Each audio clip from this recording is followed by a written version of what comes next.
लेकिन मैं अभय जी को भी चर्चा में अब जोड़ना चाहूंगा।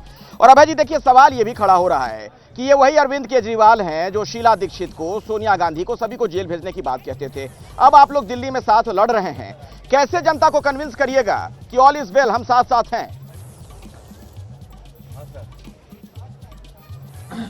अखिलेश जी, पहले तो उत्तर प्रदेश की पावन भूमि में आपका स्वागत है। मैं भी एक लंबे अरसे से उत्तर प्रदेश में हूं चुनाव को लेकर। आप वाराणसी में हैं।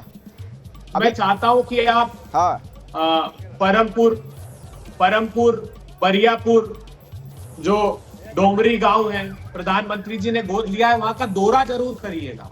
पूरे देश का हाल आपको पता लग जाएगा। उन गांवों की हालात देखकर आप ये समझ लीजिएगा, जिन गांवों को प्रधानमंत्री ने गोद लिया, वहां बड़ी बड़ी स्टोरियां की गई है। तिरपाल बांधकर लोग रह रहे हैं, उनको प्रधानमंत्री का आवास नहीं मिला। वहां के म्युनिसिपल कमिश्नर ने कहा कि साहब आवेदन नहीं किए, तो उन लोगों ने 5-5 आवेदन बनाए। नल में पानी नहीं है, शौचालय में दरवाजे नहीं है। मैं प्रार्थना करता हूं, प्रधानमंत्री जी ने केजरीवाल जी को अकेले कैद नहीं किया, किसानों की आमदनी भी कैद करने की कोशिश की 3 काले कानूनों से। रोजगार अगर इतना असंतोष है अभय जी, तो आप कॉन्फिडेंस के साथ कह सकते हैं कि यहाँ वाराणसी में अजय राय जीत जाएंगे? रिहाई और उनकी अस्मिता को कैद करने की कोशिश की गई। जी हाँ, मैं कह रहा हूं कि जब आपको इतना आत्मविश्वास है, तो आपको क्या लगता है, अगर ये संतोष है तो अजय राय जीत जाएंगे बनारस से मोदी जी के खिलाफ? कुछ नहीं किया मोदी जी ने तो। आप विश्वास रखिए, वाराणसी में जो प्रधानमंत्री जी के खिलाफ उन्होंने जो वादे किए थे उसकी प्रतिपूर्ति नहीं की। आप देखिए, वाराणसी को क्योटो बनाने का वादा किया था। अरे जो अपने गांव नहीं संवार सकते गोद लिए, वो वाराणसी और देश को क्या संवारेंगे? उत्तर प्रदेश से पराभव प्रारंभ होगा भारतीय जनता पार्टी का। इसीलिए तो शमशान, कब्रिस्तान, दिवाली, रमजान से लेकर अगर आपके तर्क को मैं मान लूं अभय जी, आपके लॉजिक को मान लूं, तब तो मोदी जी को यहाँ पे हार जाना चाहिए ना। फिर तो इतना असंतोष है तो क्यों उनको यहाँ की जनता चुनेगी फिर? पूरे विश्वास के साथ कह रहा हूं मैं, अजय राय जी जमीनी नेता है, वहां के लोगों के लिए लड़ते हैं। प्रधानमंत्री जी तो रैली के अलावा बता दीजिए आप वाराणसी में कब आए?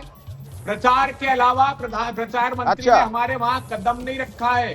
पूरे देश का यही हाल है। मैंने तो कहा तो सही, आप मलुक साहब, ये होगा क्या? केजरीवाल जी आज छूटे हैं। मलुक साहब, आप ही जमीन से जुड़े नेता हैं, आपको क्या लगता है ऐसा हो जाएगा? अजय राय जी हरा देंगे मोदी जी को? मोदी जी को तो इनके अनुसार अजय राज जी भी हरा रहे हैं, पर असलियत क्या है कि स्मृति ईरानी जी ने तो राहुल जी को हराया, और अब की बार दोबारा वो अमेठी से भागे, और वो जीत पाएंगे रायबरेली से, नहीं जीत पाएंगे, ये सोच लें, ये जवाब दे दें। जहाँ तक मोदी जी की बात है, उस पर तो चर्चा ही नहीं करनी चाहिए, कौन जीतेगा कौन हारेगा और कितने लाख से मोदी जी जीतेंगे। तो ये जो सपने देख रहे हैं बहुत दूर दूर की बात है। अभी बात आई एक बार 75 साल की, तो इनको जानकारी नहीं है शायद।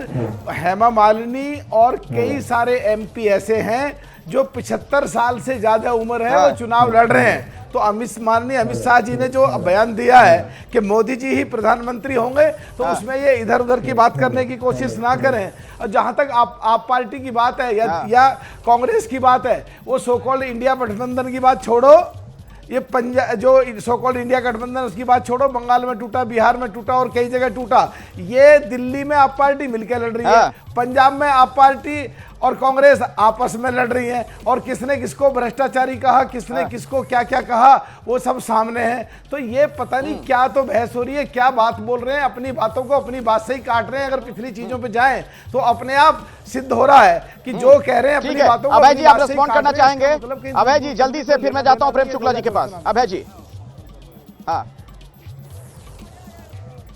देखिए, मल्लुक जी ने तो ये बहुजन समाज पार्टी के सत्ता के अतिथि कलाकार थे, लंबे समय से भारतीय जनता पार्टी की माला जप रहे हैं, जबकि उत्तर प्रदेश से आते हैं। इनका बड़ा आदर करता हूं। ये भी जान गए कि जमीन खसक गई भारतीय जनता पार्टी की। उत्तर प्रदेश में नहीं, पूरे देश में आज 60 लाख युवाओं को भर्ती परीक्षा में धोखा दिया गया है। वो सब भारतीय जनता पार्टी के खिलाफ लड़ रहे हैं। किसानों को लखीमपुर खीरी में रौंद दिया है। पूरा किसान समाज भारतीय जनता पार्टी के खिलाफ है। बेटियों को सड़क पर तिल तिल कर तड़पा कर गोल्ड मेडलिस्ट को मारा है। और एक बलात्कारी के पक्ष में, प्रज्वल रेवन्ना के पक्ष में वोट मांगने प्रधानमंत्री जी गए, ये जानते हुए भी जिस पर आरोप है बलात्कार का। तो आप प्रेम शुक्ला देखिए जी, कैसा कितना प्रेम शुक्ला स्तर जी। गिर गया भारतीय जनता पार्टी की सत्ता की धूल का। जी प्रेम शुक्ला जी जवाब दीजिए। हाँ। जी जी आनंद जी, अरे भाई जो माधवन बलात्कार के जिस पर आरोप लगते हैं, वो माधवन मोहब्बत की दुकान सजाकर श्रीमती सोनिया गांधी के करीब क्यों बैठता है, ये समझ के बाहर। किशोरी लाल पर कांग्रेस की महिला से उत्पीड़न का आरोप अमेठी में, आखिरी बार सुर्खियों में श्रीमान किशोरी लाल शर्मा एक कांग्रेसी महिला से इनके अमेठी के तिलक भवन में उसका उत्पीड़न करने के आरोप में सुर्खियों में आए थे। प्रियंका वाड्रा को अत्यंत प्रिय लगते हैं। स्वयं प्रियंका वाड्रा बेचारी गई इंडिया गेट पे प्रदर्शन करने, उनके साथ अभद्रता कर दी गई।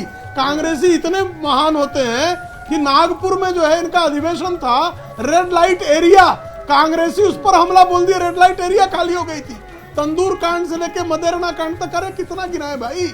जेबी पटनायक ने कार्यालय में बलात्कार किया और उनको राज्यपाल बना के भेज दिया। प्रेम शुक्ला जी, बलात्कारी है, छलात्कारी प्रेम शुक्ला जी, लेकिन बात यहाँ पे नहीं रुक रही है। बात है यहाँ पर बात अब नहीं रुक रही है। आम आदमी पार्टी वाले अब आपके घर में झगड़ा लगाना चाह रहे हैं। वो कह रहे हैं कि दरअसल विपक्ष के लोगों को तो आप लोग जेल में डाल ही रहे हैं, आपके अपने नेताओं को भी धीरे धीरे करके निपटाया जा रहा है। अलग अलग राज्यों में जो मुख्यमंत्री रहे, दिग्गज नेता रहे, उन्हें भी निपटाया जा रहा है। और अब योगी जी का नंबर ये तक है केजरीवाल जी।